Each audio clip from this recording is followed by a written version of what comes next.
is we're here. We're going to be covering the live letter. And I have the live translation. If you type !translate, that'll get you there. This is going to be the patch 6.3 overview. So this will be MSQ, new dungeon, new alliance raid, new ultimate, new deep dungeon, new relic updates. And it's just going to kind of go through like the gist, the fact that we're going into a new PvP season, and kind of how all of that works. All right, and we're off. And we're off.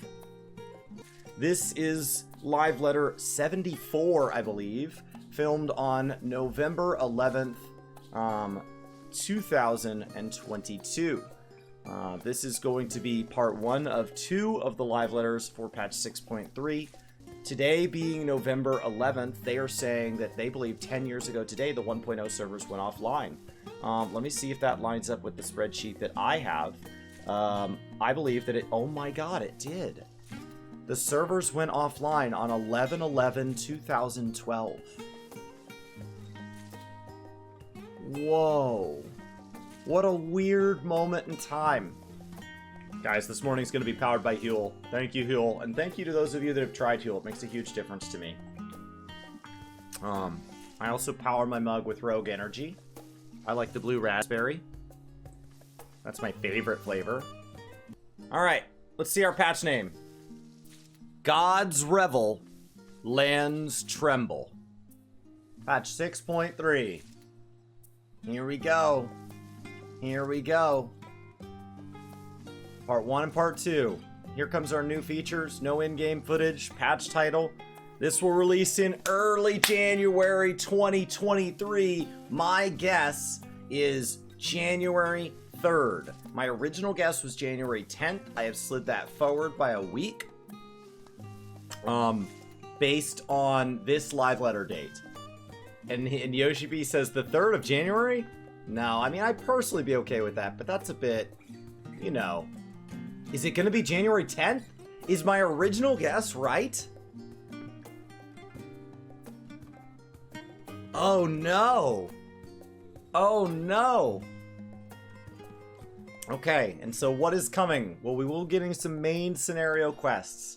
And they are very excited that Zero has become a popular character. The side story, we continue to unlock even more Hildebrand. Obviously, that story kind of tying into our new relic grind. If you have not begun collecting your 1,500 tomes per weapon, and you have not seen this shenanigans, this ridiculousness over here. Absolutely silly.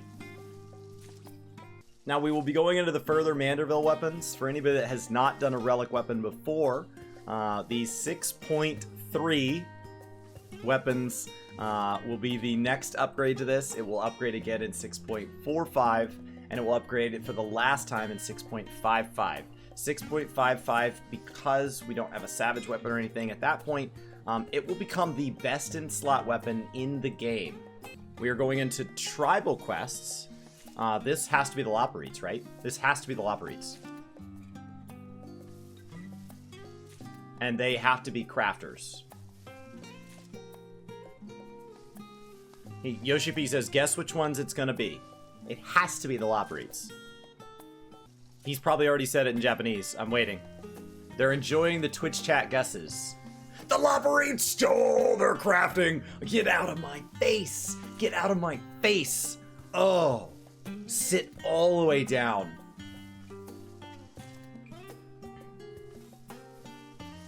Every once in a while, guys, I'm very good at my job.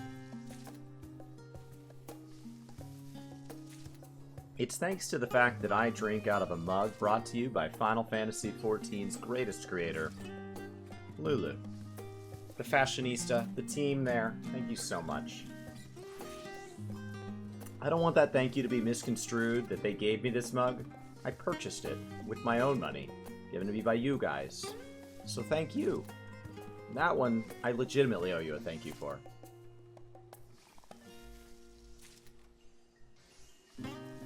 Alright, These will be synced crafting quests. They will be a great way to get crafting experience if for some reason you have not already captured crafters but have wanted to.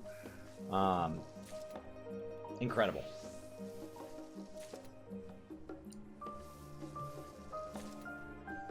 What's to come in patch 6.3?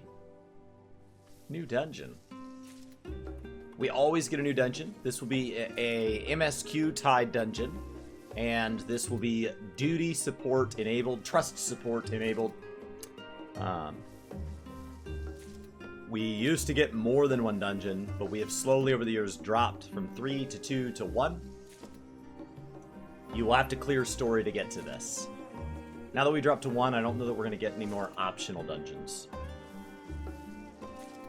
Lapis Manalis. It will probably show us a screenshot. Cool. It's beautiful. It's very desk vigil-y. I'm in. Now this will update the Expert Roulette to include this and Troya. The Expert Roulette is the 2 most recent dungeons. Now we will be getting a new trial. It will also drop its Extreme.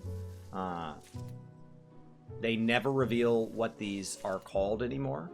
And when you see guides for them, they will refer to it by the instance name, not the boss name. And so that is the community etiquette. So if anybody out there is looking to make their very first foray into Extreme guides, that's the etiquette on that so that it's non-spoilery. Don't put the boss in the thumbnail. Don't put the boss name in the title. I've made the boss name in the title mistake before because the Extremes often refer to them by name. That's not very nice. And I don't do that anymore. We will also be swapping out the Unreal. It is currently Sephiroth, and we will now be moving into the next one of these. And so if you want to go back and do those, the Unreal system is a neat piece of optional content. We rotate out a boss every patch cycle, and it goes away with each patch cycle. During the 0.0, because of the amount of things that released with the 0.0, they took a break on that system. But they have gone back to getting this, so we will get a different one from 0.3 to 0.4 and a different one from 0.4 to 0.5. Now we will be going into the Alliance Realm, the Alliance Raid. This is the next portion of Myths of the Realm. Algaio is the first. This will be the second. This will be spread across 0.1, 0.3, and 0.5. So this is the second of the 3 raids as our 24-man. It is called Euphrosyne. And so that is really, really exciting. They said that the first Alliance raid was a lot more popular than they anticipated. But, obviously, it's an odd-numbered patch, so we know we're getting a 24-man. The question is, what bosses are we going to fight? And what are we going to learn along the way? Chris the Mod says that means the 0.5 one will be named Thalia. Since this one was Euphrosyne. Is he carrying a slot machine on his back or an old phone?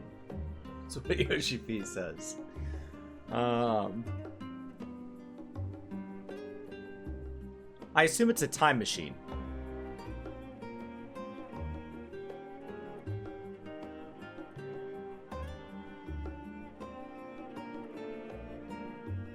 I assume it's a time machine. Because nobody else can travel but us. They are about to start the balancing for this with the 24-man testers.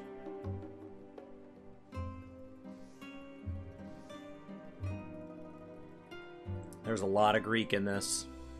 There is a lot of Greek.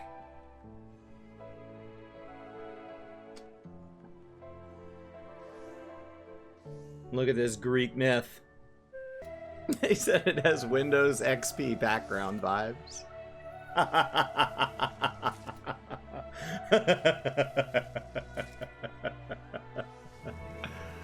Oh, that's so funny. What's next? PvP? Deep Dungeon? Ultimate? Ultimate? Ultimate? Ultimate? Ultimate? Ultimate duty number 5.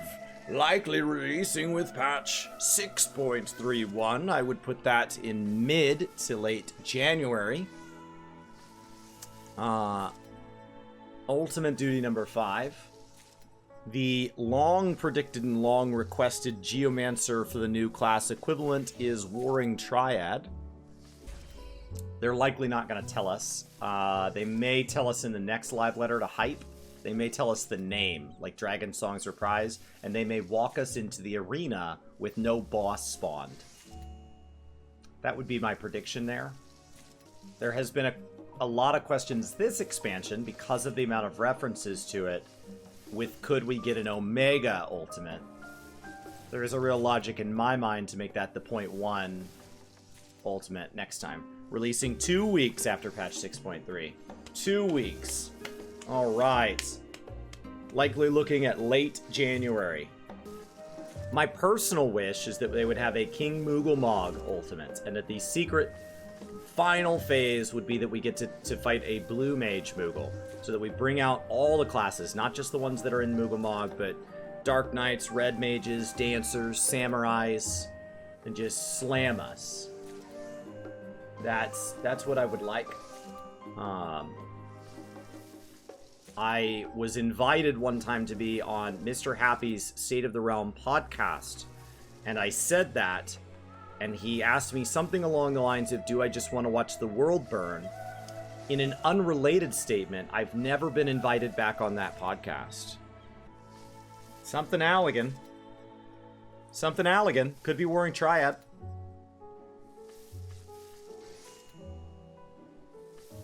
Could be Coils. Alright, we will be getting a deep dungeon in patch 6.35.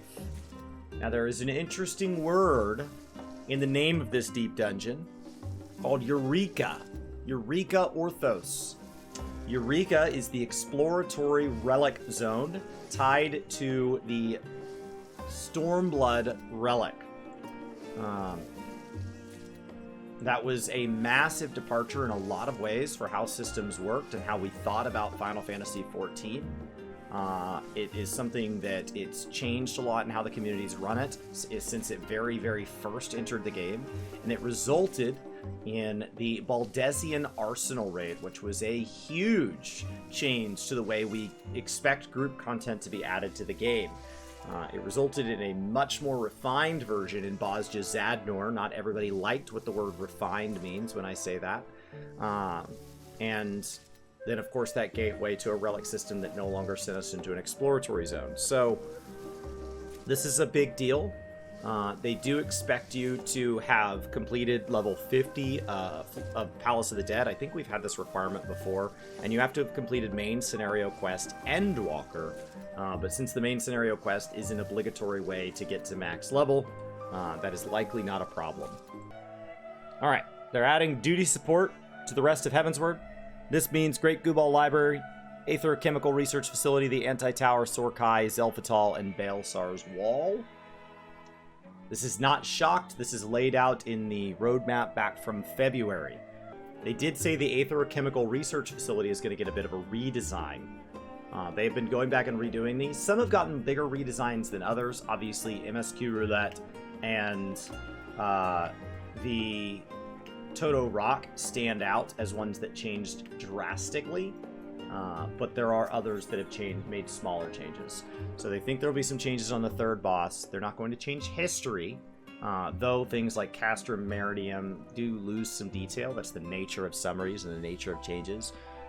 But it should be great. I think if anything, they've had a chance to do a better job telling the story. I think there's some moments that they make a better note of when they go back to explore that. I prefer the new Copper Bell and I prefer the new Toto Rock a great deal. So, job adjustments. To get out in front of this before they start saying anything, as I wait for the translation to come through, they do not historically talk about job adjustments in Part 1 anymore, and in Part 2 they are still super fast and loose. They say, here are examples of a couple specific jobs we'd like to make changes to, and maybe a couple of specific ability changes potency numbers still subject to change. And then they drop all the job changes in the patch notes, which go live the night before the patch. And that is because they used to go over details in part 1, and that caused drama, and so they said, let's wait a little bit, and so they started going over stuff in in part 2, and then people said, oh my god, the world is collapsing, and then they realized the longer we give you with a partial picture of what's coming when it comes to things like balance, the more people will read into all the reasons it's bad, and for some reason never any of the reasons it's good. And so all they can do is keep us lateral or worse, so they have waited later and later and later. They said, so they will start outlaying the big broad changes here, a couple of mentality ideas in part 2, and then we will get the patch notes. And that's been a lot better received. I don't know if people actually feel that on the day-to-day, but as somebody that's been covering this game for a long time and is not wildly invested in balance changes, I see a lot less frustration as I look out to the people that it more directly affects this way. I think it really is better for everybody involved. Yoshimi has said there are no plans for big changes, except the Paladin rotation will change a lot. It will fully change. We're testing the current changes and we'll be showing more about Paladin during the next live letter. Remember that all these changes likely are locking in very rapidly because they're going to have to test all these changes against the new ultimate.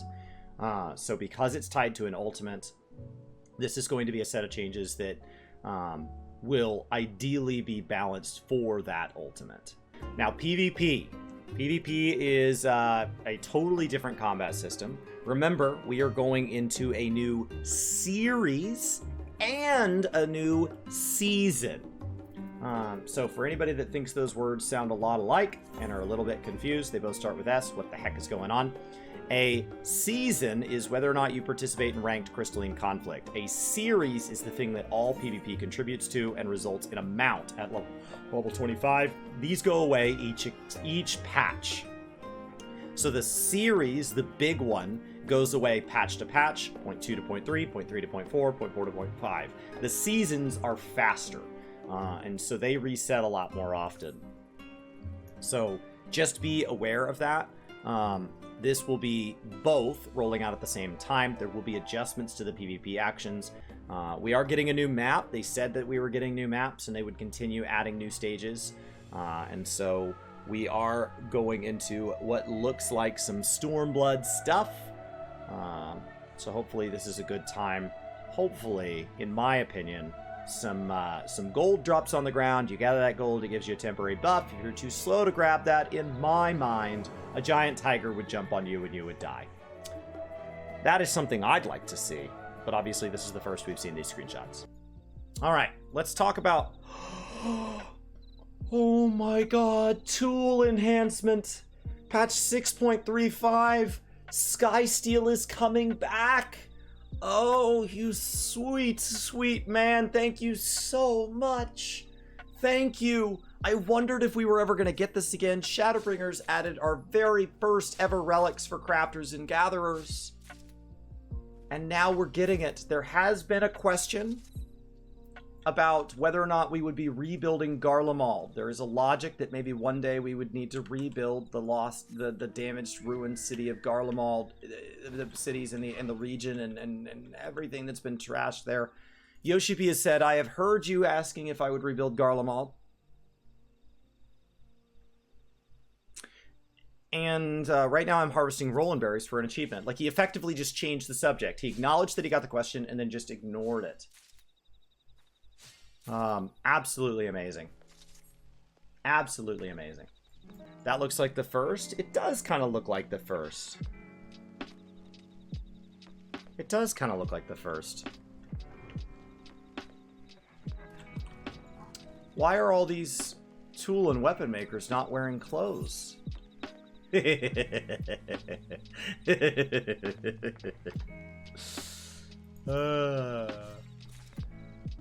said, please look forward to it. I am looking forward to it. I am looking forward to it. I'm pumped about it. We'll also be getting new custom deliveries. Not atypical. Chili thinks it's Aaronville. There's a logic to that. Yeah. You're absolutely right. It could absolutely be down at the docks or something we could be needing to glean. We could have one in Elpis, which would be just astounding.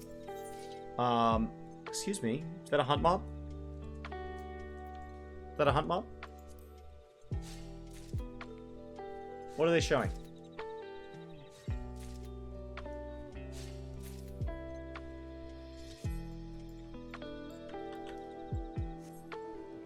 That's not our deliveries, is it?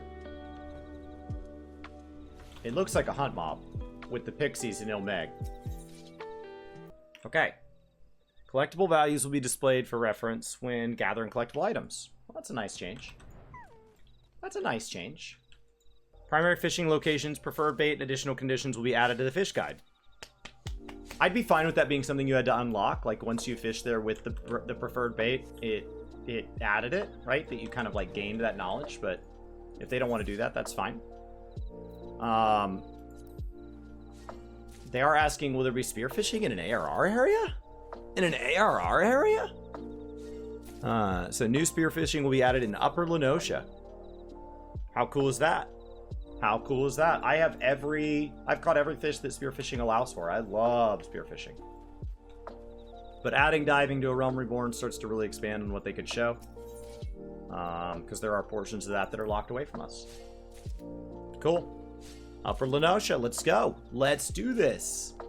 There it is. Are we going to be able to... Whoa, whoa, whoa, whoa, whoa, whoa, whoa, whoa, whoa.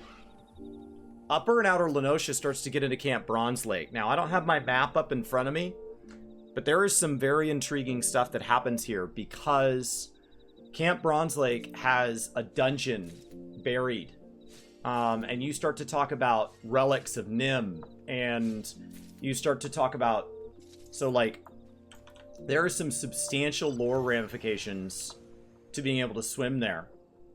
Because when you start to talk about the Nimians, Wanderer's Palace, Tonberries, being able to swim, what they're showing right now is a big, big, big deal.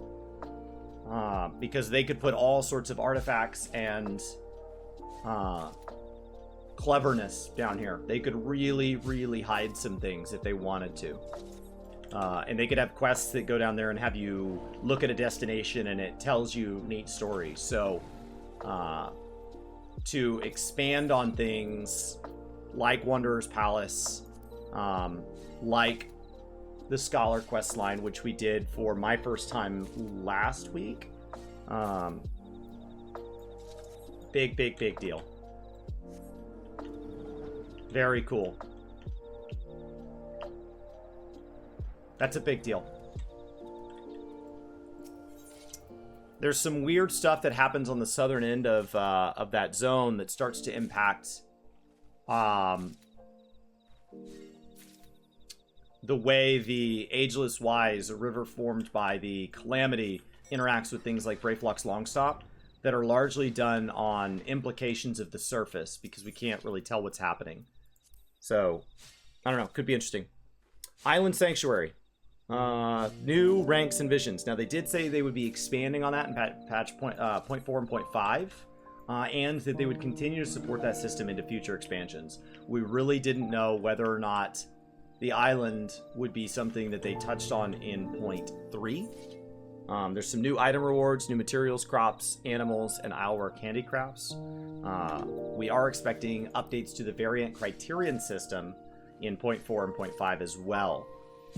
So with 0.3 getting an ultimate and with Deep Dungeon, I really didn't know if those things would kind of just need to take a little bit of time off, just because there is already a lot of content slated for the 0.3 cycle. Said maybe it destroys everything you built if you leave it for too long. 45 days off, you lose your house, and animals destroy your sanctuary. Take breaks if you want. I don't care. I don't care. Do it. Take a break, I dare you. We're developing a lot more for 6.4, like the placement of garden furniture that he had mentioned before. I wasn't expecting anything in 0.3. I think 0.3 is plenty without Island Sanctuary, so the fact that we're getting this too is absolutely amazing. Absolutely amazing. It's incredible. Because 0.3 is already a huge patch, It's roughly the halfway point to the next expansion. 0.4 and 0.5 will be massive on their own as well.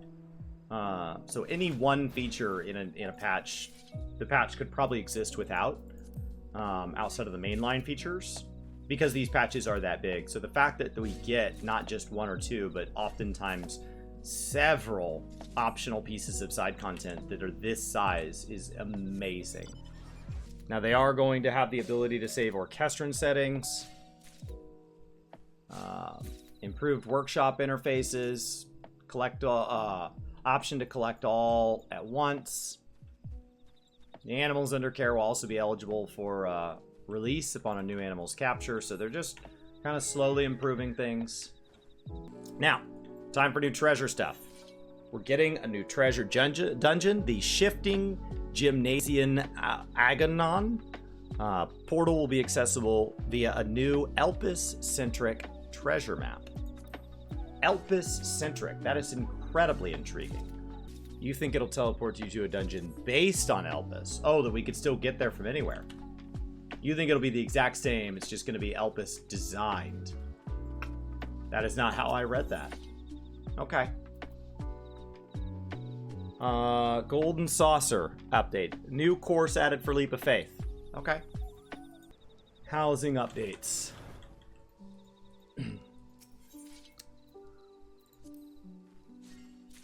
Adding additional words for all residential areas. Neat.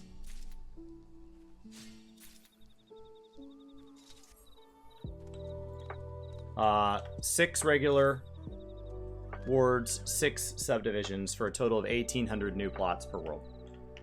Cool. That's a massive jump. And it will still not be enough. They will be sold by lottery. Details regarding FC versus private distribution will be announced at a later date. All will be lottery. I can promise there will still be people that want a house but don't get one. But it is a massive leap. So, let's acknowledge the good part now, because the bad part will be acknowledged once people realize they still don't get the one they wanted. Or don't get one at all. It is a band-aid to a system because they can't move to instanced. That's what it is. Just like adding more space to the Glamour dresser is not a solution to the problem. We will eventually always need more space. So what they need to do is redo it from the ground up to make it to where it can always hold everything. Now 6.3 is also a point in the expansion where we often get UI updates, because the UI team has had a chance from 0.3 to the expansion. They need to be rolling out things that will go into the next expansion, and from the expansion to 0.3 they actually get some time to kind of play catch up. So we've gotten some massive UI updates over the years. Way back in the day, we literally had a live layer entirely designated at UI and quality of life updates. So this is a big deal. Icons for damage type will now display in the battle log for the flying text. This is something that has been requested if they're going to make this a bigger deal. This is huge to track damage types. They show some examples there. This will really make a difference if you want to start having things like mitigation and all of that matter in a way that starts to look at those differences between things like physical and magical. This will be introduced for every past attack and instance of damages as well.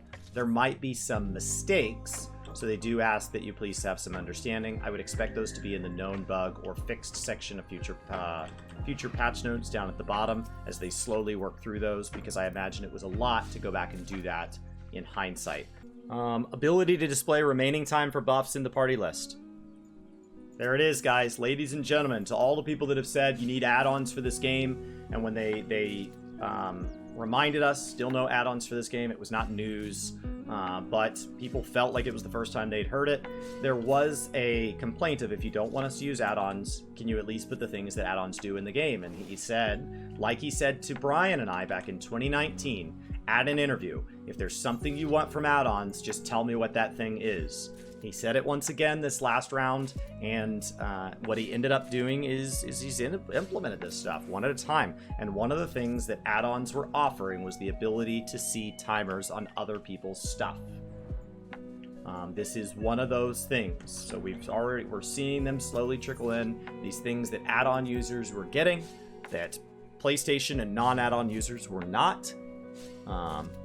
And this is very, very helpful for, in my mind, especially healers and tanks. There is a question, what's next? One of the big ones would be something like the chat bubbles. There are chat bubbles in this game, so the tech is there. There are NPCs that when you walk by, their bubbles pop up in chat. So it's not that they don't have the UI element. It's that it's not a toggle on, toggle off feature.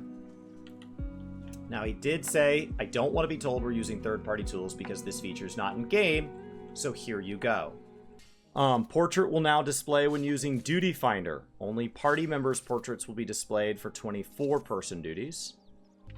They decided it needed to be much bigger than just PvP, and so there has been questions of why do we not have all these portraits tied to things like old ultimates, and why can we not have them show at the beginning of duties? And it's because it just wasn't designed to do that. But they, as they got this in game and as they've gotten feedback about it, it becomes clear they want it to be bigger than just PvP, and we want it to be bigger than just PvP. And so expect it to continue to grow and grow and grow as we see what it is. The red border doesn't show in the dungeon. We'll allow those changes, and it'll be a toggle feature you can turn on and off. It will not extend your play time. But this is just a neat chance for us to continue to get to flex something beyond the player search info, where you just see where the biggest piece of your personality is effectively what have you leveled to what free company are you a member of, etc. This starts to be a lot more interesting. Can we save more waymark layouts? What I would rather that be is them move to a system like the Guild Wars build thing, which World of Warcraft's using in theirs, where they can be shared via a code. And so that code could go and be saved in something like macros or something like that, where you update them. So that then you have a macro and it updates all your waymark layouts. So then you could have a waymark layout for all of Omega and a waymark layout for all of Alexander. Because the problem with increasing the total number of waymark layouts is it will never be enough. And so that would move to something where it's truly scalable, where you use one button macro for every raid series, and it just updates all of yours. Expansion of available actions when using fashion accessories. Very good. Fashion accessories piggyback off the weapon thing. It's messed a lot with like how you interact with various things. It was always a little bit of like a haphazard, like we found a way to kind of utilize this one element of how the game works and make it break into this way that lets you carry an umbrella. Like it's always been a little bit goofy. And so as they go back and kind of clean some of that up, hopefully that becomes a more full-featured thing. So now we will be able to have the ability to cast glamours and dye retainer equipment without removing it. This is a big change, big improvement, especially to people that have more than 2 retainers and like to really get into that. We will have the ability to cast glamours on your own equipment directly from your retainer's inventory. Also a big deal, because this effectively means you could use a retainer as a sort of secondary glamour dresser if you wanted to. And so this really starts to, in my opinion, help people who are into glamour say, you know what, the glamour dresser is not great. They are working on it, but in the meantime, I can pay $2 more a month and I can get this. I'm sure some people will hear that as they're just trying to collect $2. That's not what I said, but it does mean that people who already use the retainer system that way are now not paying and getting an inconvenience. They're paying and it's actually a little bit easier. I think this is a lot better than a lot of the other changes they've made to retainers in the past. It's a lot better than being able to sleep in bed and try things on from a MOG station. I think this is great. I think it's absolutely massive. Because this no longer just affects people. This is available to all players that pay their subscription, and gets better for people that spend extra money. This is way better, way better. He said there is one more update to your retainer's inventory management, but it's too difficult to put into text into words, so I will show it during the next live letter. I think people have a lot of materials stored will be really happy about this one. If they introduce a Guild Wars material storage, or the ability to use things from your retainer's inventory or deposit things in your retainer's inventory without having to go to town and use the retainer clumsy UI, it will blow my mind. It will blow my freaking mind. They also have the ability to filter newly added items at the Sundry Splendors, and that starts to make things a little bit easier as we start to get into things that are menus on menus on menus. I'd also love them to clean up the act of augmenting gear. For anybody that's not ever augmented gear, that's the system in this game where we can take an existing piece of gear and we can increase its item level through a process of effectively seeing if you can go through the world's worst UI. I cannot believe how big this part 2 has been. Oh, here come the announcements. Okay. Tactics Ogre reward. Sweepstakes underway. Look at those grapes. Look at those grapes. Look at the appropriate number of poly on those grapes. That's the perfect grapes, man. We never need to increase the graphic fidelity of grapes. So, in summary, guys, effectively, patch 6.3's first live letter of 2 is complete. We know now that the name of the patch will be God's Revel, Lands Tremble, and we know a bunch more, all thanks to the Reddit community and the translators over there. If you're ever on stream, in our stream, you can always type !Reddit to get over to the Reddit community and !Translate to get direct to this Discord, where the translation tab makes all this possible. Thank you so much. We know that this will release early January. I want to talk about that just a brief little bit first, because we didn't get a chance to slow down too much and do that. So let's come over here and have this running on the left side of the screen, right above my head.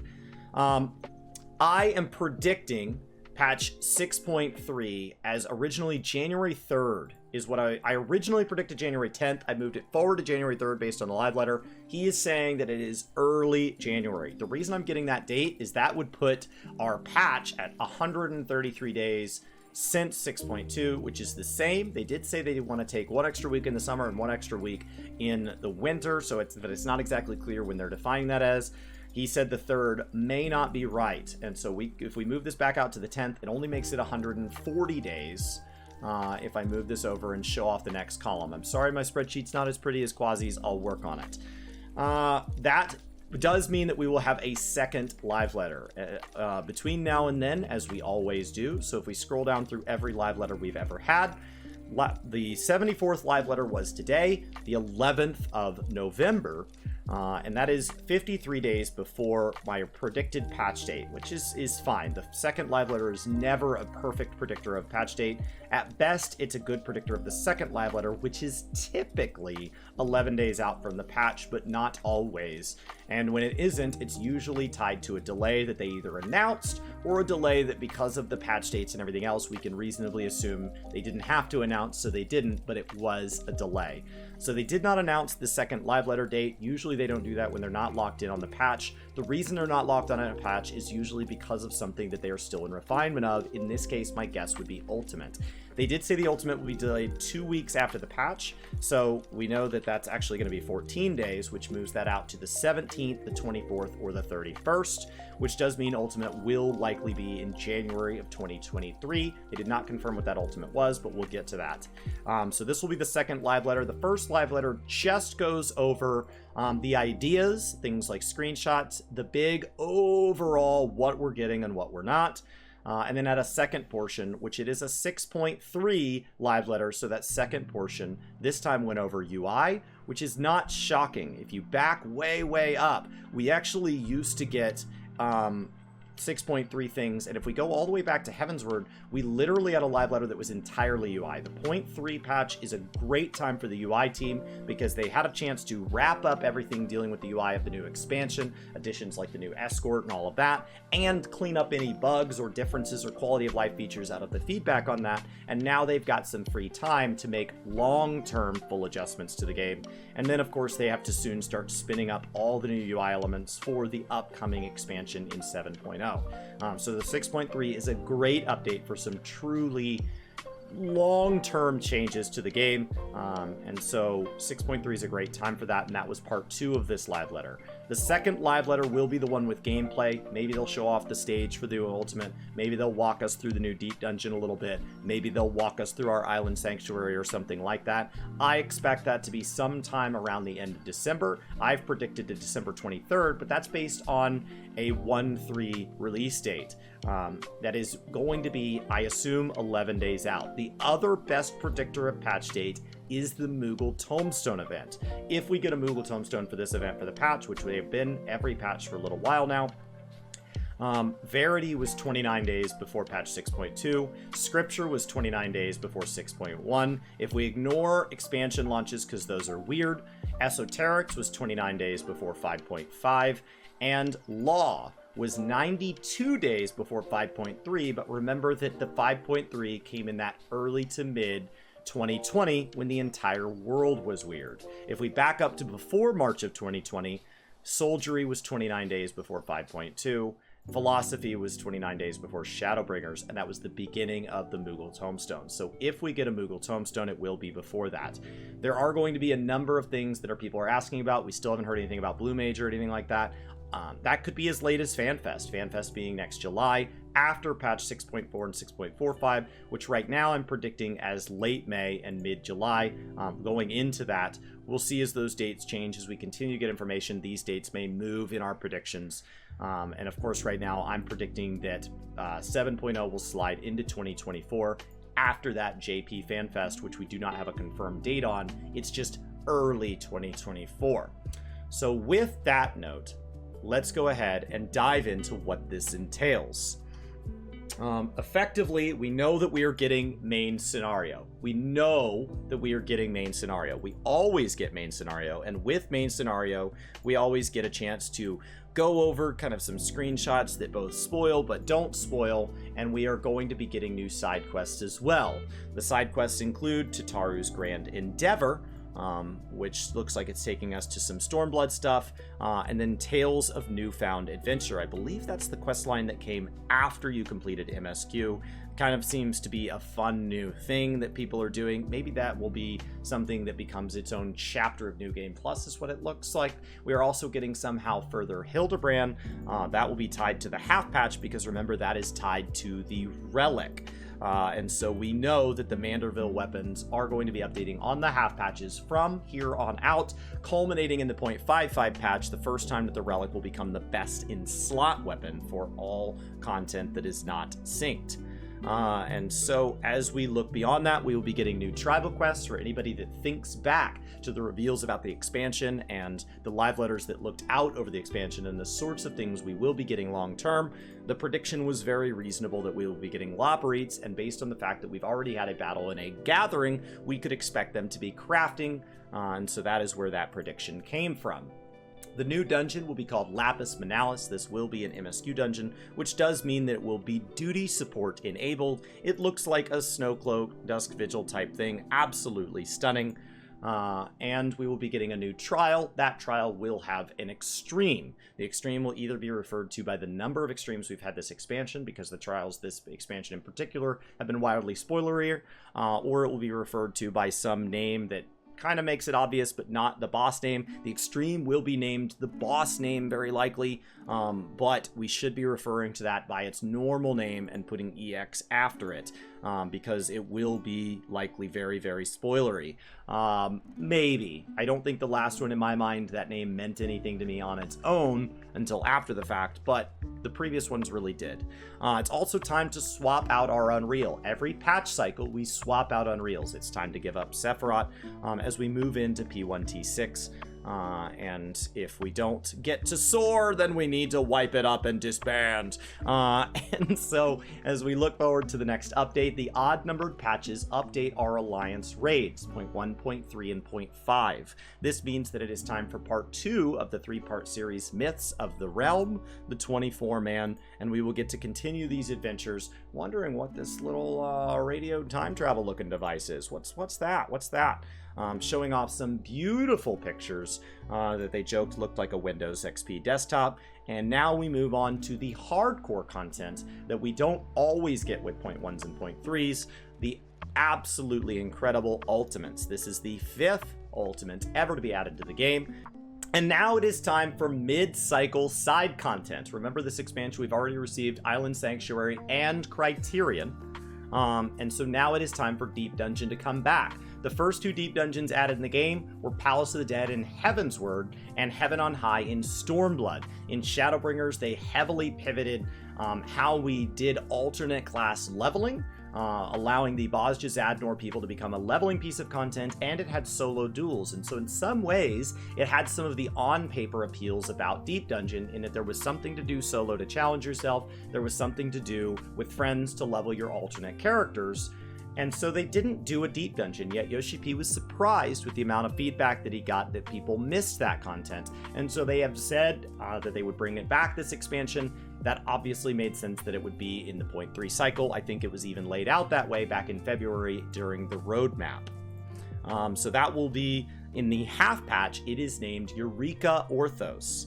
Obviously the name Eureka calling back to the Stormblood exploratory zones, wondering exactly what that's going to be. This will be something where you need to progress the first 50 floors of Palace of the Dead to get a feel for what a deep dungeon system is, and that will help you kind of slowly get used to that.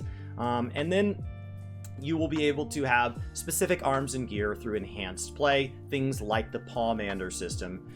It does not look like it's going to be drastically changing the format of what a deep dungeon is. It looks like it's going to be the next iteration on what a deep dungeon is. This means you will be entering at level 81. It will likely allow you to get all the experience you need to go from 81 to 90 on any jobs you have not finished leveling. And this will be something that you can enter between 1 and 4. Obviously, solo clearing all the way to the top to the solo being one of the hardest single-player PvE experiences you can have in-game. So yet another title that people can earn. And so this will be something that they look forward to adding, and I expect to get a lot more details on in part 2, but maybe not. Maybe it'll really be that obvious. So the rules and functionality will be generally identical to other deep dungeons of the past. It is also time to talk about the backwards compatibility that we've been getting as they begin to spare no expense with this game. As we have seen, the duty support system has been slowly making its way through the game, and it is time to support the remainder of the Heavensward MSQ dungeons. This means at this point, all that is missing is the Stormblood base MSQ and 0.1 through 0.5 patch 4-man content before a new player would be able to download Final Fantasy XIV, do the free trial through the critically acclaimed Heavensward, and then pay for the game and continue through Stormblood and Shadowbringers and Endwalker and be totally caught up with the player base without ever needing another person to help them with anything that requires 4 or less people. So once that gets added over the 0.4 and 0.5 patch going into 7.0, this becomes a game where if a Final Fantasy fan wanted to play it as a single-player game and unsubscribe after they were done with the single-player portion, they could, with the exception of 8 and 24-man requirements for Trials and Crystal Tower, something that Yoshi P said that they are looking into possibly building into 7.0. 7.0 being referred to as an entire expansion cycle, not likely something that's available on launch. It is also time to talk about balance changes. This is something that has changed in how they communicate this over the years, and at this point they have basically been very, very loose in part 1s, a little bit more specific in part 2s, and we get it all in the patch notes. Remember, this is going to be balanced for the new upcoming Ultimate, and so they don't expect there to be a lot of changes outside of the heavy changes to Paladin, and that PvP actions will change because it is time for the series to swap. The series being the big grind that all PvP grants credit towards, has a mount this time around. Be sure to hit rank 25 before 0.3. And then also time for the season tied to ranked Crystalline Conflict. It is also time to add another map, as they said they want to continue adding more maps to this as time goes on, phrased in a way where this Island Sanctuary and Criterion Dungeons all feel like they are something that is going to be supported beyond Endwalker. So we will just have to see exactly what that means and how often. Is that something where we get to expect those pieces of content being updated only on the odds, only on the evens, only on the 0.3 patch or something like that? Does it become another predictable part of the formula of Final Fantasy XIV? Part of what tells us that this game is always worth remaining subscribed to, but also part that doesn't ever surprise us. They did take their break at this point, and as we came back, we got a surprisingly large amount of content. Part 2s vary wildly in how valuable they are to the everyday player of Final Fantasy XIV, but they're always worth sticking around for because you just never know. We are going to be getting a continuation on the Shadowbringers Skysteel tool system, in that Endwalker is going to be getting tool enhancement quests beginning in patch 6.35. So it looks like that's going to be something that crafters and gatherers can look forward to, with new custom deliveries as well. Some speculation on who that could be. There's no way to know. And the collectability, there's also time for the UI updates. So we've got collectability values will now be displayed with reference when gathering collectible items. And it is time for primary fishing locations, preferred bait, and additional conditions to be added to the fishing guide as they've continued to make the game a little bit easier to do without all of the amazing and incredible third-party resources that people use. New spearfishing location will be added to Upper Lenosha. This is a drastic change because this allows us to have a realm reborn, allowing diving at a location, with Camp Bronze Lake obviously having substantial lore, as we are now going to be able to dive around the ruins just north of this lost city of Nim in the Wanderer's Palace type area. So that's a big area for people super interested in lore or super interested in all of this side story around this game, around things like the Scholar quests. Also, I wasn't sure if we'd be getting Island Sanctuary updates until patch 6.4, because there's plenty in 6.3, but sure enough, we are. New ranks, new visions, new rewards, new material drops, crops, animals, and ironware handicrafts, as well as a number of quality life of updates as in addition to this. And so we will start to see things around new structures. And so this will make everything just a little bit deeper as people start to dive into this content heavily. Improved workshop interfaces, the ability to collect all like you do when you gather out in the open world, I assume. Animals under care will also be eligible for release upon a new animals capture. So as they continue to get feedback, people are going to be excited that they do listen in this game. They really do. They're going to be able to save the orchestrine settings, which visitors will also be able to hear, and you're going to know when those visitors stop by your island to see what's going on. It is also time for a new treasure dungeon, the Shifting Gymnasium Agagnon, which is absolutely awesome. And we need some just general UI updates, such as icons for damage will now be available in the battle log, and flying text, showing the difference between things like physical and magic. A huge difference for tanks that want to use the appropriate mitigation at the appropriate time. Probably, in my guess, a big deal for the upcoming Ultimate. Who knows? Players have had ways of trying to figure this out in the past, but it's a lot better as we start to try to get away from add-ons in the game. Yet again, he says over and over, no add-ons in this game, but each time it strikes us as new news, and people get very frustrated about this. So he did say, hopefully this helps. We're also now going to be able to see the abilities for remaining time on buffs and debuffs. Now, they did roll these changes out. This is all going to be backwards compatible, but he did say, stay with me. There might be some mistakes as you get into old content. So they do apologize for that. Something I would think they would fix over upcoming patches in that kind of bugs and known issues category. It is also time for the calling card, the name card, the nameplate system to expand into PvE.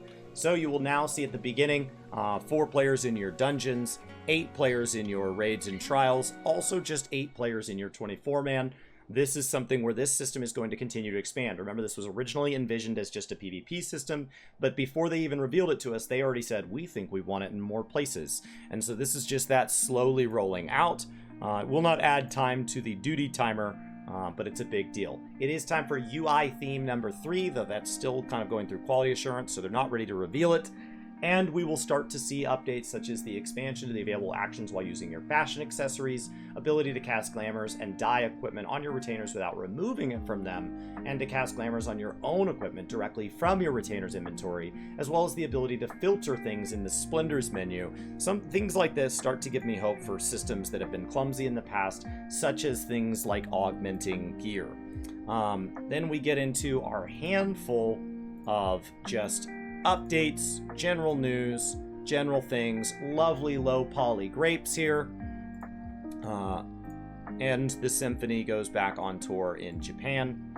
And that, ladies and gentlemen, is the end of Live Letter 74. Live Letter 74, with Live Letter 75 being at the end of December. There is one slide that was missing as I went over this, so we're going to end on a big note. Housing. Housing, they're going to be adding 6 wards, 6 subdivisions for a total of 1,800 plots per world. This is not a huge jump from 24 to 30, but it is big. and players will have a better chance at getting a house. It will not be enough. It is continuing to be a band-aid on a situation, but it is worth being excited about. I hope people look forward to that. That's a big difference. They have not yet announced the split between FC and private. I would expect them to start to get into that in part 2 of the live letter, I believe, closer to the end of December. But it will be roughly 11 days before the patch. So if the patch ends up being something that's in mid-January, obviously that could slide into early next year. They did not announce that date. If you ever wonder why they don't announce the second live letter date this early, it is because they know that if they announce the Moogle Tombstone event and the live letter this early, then we will obligate them to a patch date. And if they are still moving that date internally for things like making sure the Ultimate is ready, plus, quality around UI theme and Island Sanctuary and everything else, then obviously that starts to be something where when we see that a patch date is 2 weeks after the Moogle Tombstone's typical thing, or a live letter's typical, that we know there's a 2-week delay, and now they owe us an apology. So it's better to just hold off until they're absolutely ready. Let me know if you guys like this new summary format. Brian does plan on covering live letters with me in the future in a collaborative way on Work to Game. He was out of town for this one, but when it is just me, we'll be covering it on Gaming Kinda, and then Chris the Mod has been helping me edit and thumbnail and title these. So in addition to my work, you'll see his work. He's been doing an absolutely incredible time. So thank you to Chris. Hopefully you guys enjoy.